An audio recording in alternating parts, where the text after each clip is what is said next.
Yo, what's up? This is B-Boy LMD and welcome to Respeto Kagulong. And how are you guys doing? Good morning. Nandito lang tayo sa bakuran ngayon. I hope everyone is safe. And ngayong araw ang gagawin natin is to disinfect my Z2S. So tapos na ako mag-disinfect sa loob ng bahay, sa bakuran kanina. Tapos na rin ako mag-disinfect sa ng katawan. At ngayon is, since araw-araw natin ginagamit si Z2S, siya naman yung i-disinfect natin.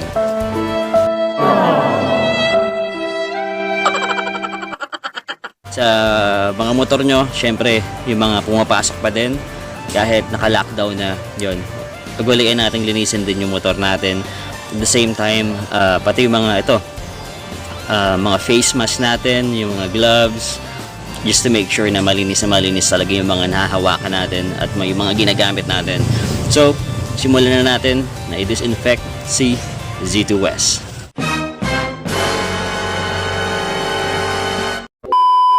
Linis kay Z2S, syempre nag-ready muna ako ng timba, isang mas maliit na bucket, sponge, syempre, at yung sabon na ginagamit ko, hindi Joy, itong New Bright Car Shampoo with Wax.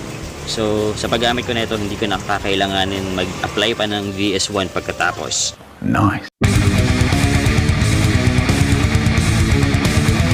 So ang unang kong gagawin is basain muna ng tubig si Z2S. Yan, para matanggal yung mga alikabok niya, para pag apply ng sabon is medyo madali-dali na lang linisin.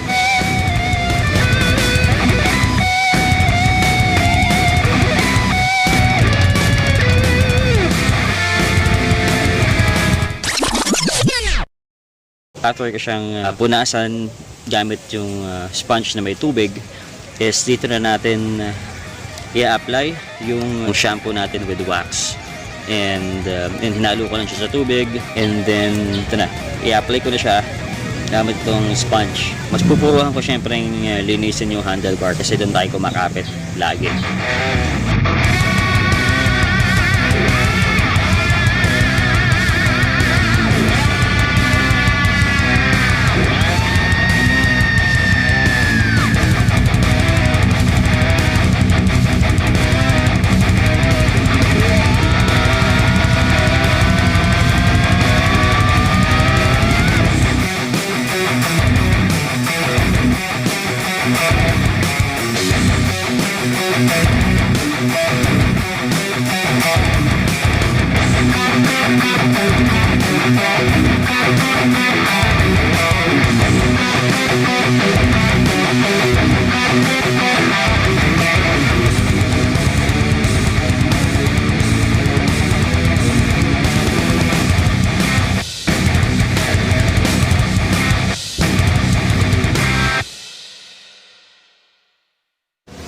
So ito na, kakatapos lang nating sabunin si Z2S. And syempre bago pa matuyo yung sabon, banlawan agad natin para hindi tayo mahirapang magbanlaw.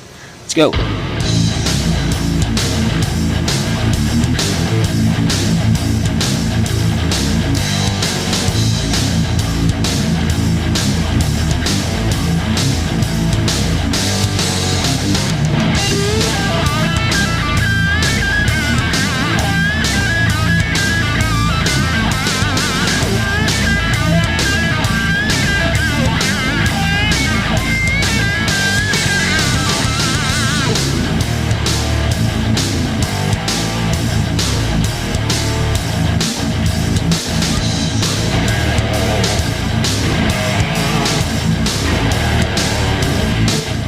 So, kakatapos na natin i-disinfect si Z2S, and habang nagpapatuyo tayo, I guess it's about time for shout out. Oh my God! Yeah. So, sa lahat ng mga nagpapa-shoutout, shoutout sa inyo lahat. Unahin ko na si paring Carl, si Yukimura Sanada. Shoutout sa iyo, paring Carl.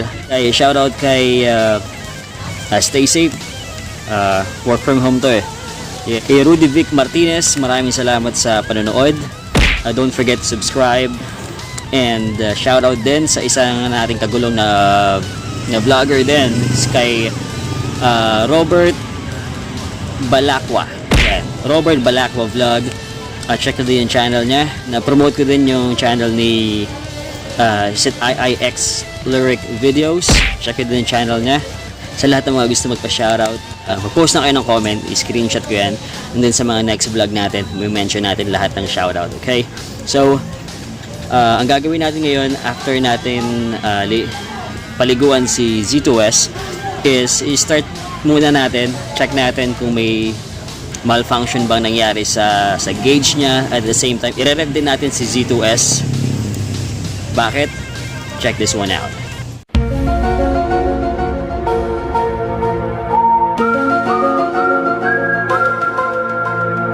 So, start natin si Z2S kasi minsan kapag nababasa after natin magpaligo ng motor natin, minsan naglolo yung gauge. So, check natin kung magmamalfunction ba siya ngayon. Okay, start natin. Ito yung gauge. Hindi naman. Usually kasi pag bagong paligo siya, yung isa iba, diba? Pag nagpapaligo tayo ng Z2S natin, nag-malfunction. So kahit naka-neutral siya, pag nirep natin, minsan gumagana yung speedometer. Pero so far, wala naman. So that's all good. And regarding kasi sinabi ko kanina na nire-rev ko si Z2S after magpaligo. Ito kasi yan. Siyempre hindi natin may iwasan na pasukan ng tubig to. Kita nyo yung bunga, may tubig. May tubig dyan. Minsan naiipon siya dito. Wala naman yung lagusan dito sa baba. So, para maiwasan natin yung madaling pagkasira ng pipe natin, i-rev natin siya para lang lumabas yung mga tubig na nasa loob. Tingnan natin yung may lalabas. Yun, mayroon.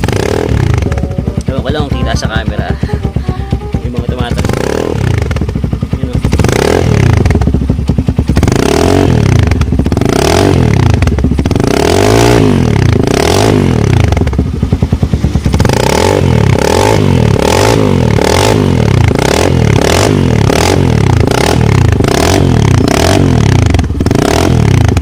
Hirap lang natin hanggang sa wala na matira.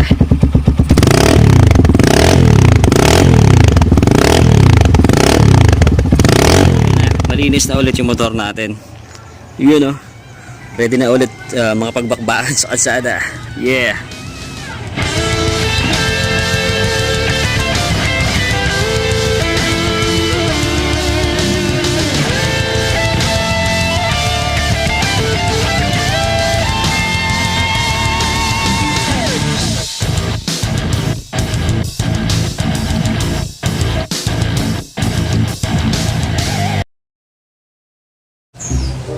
Okay, yan. Kakatapos ko lang mag-disinfect kay Z2S. Wala namang special sa ginawa ko. Nilinis ko lang talaga siya. Disinfect. Nagpaligo lang talaga tayo ng motor. So, since nag-disinfect tayo ng paligid natin, ng sarili natin, ng kwarto natin, ng mga ginagamit natin, disinfect din natin itong motor natin na araw-araw natin ginagamit. So, yun lang. Sa mga hindi pa nakasubscribe, subscribe lang kayo. And hindi muna tayo makapag-ride kasi nga naka-total lockdown tayo ngayon. Dito muna tayo sa bahay. Mag-ride na lang tayo ulit kapag pwede na. And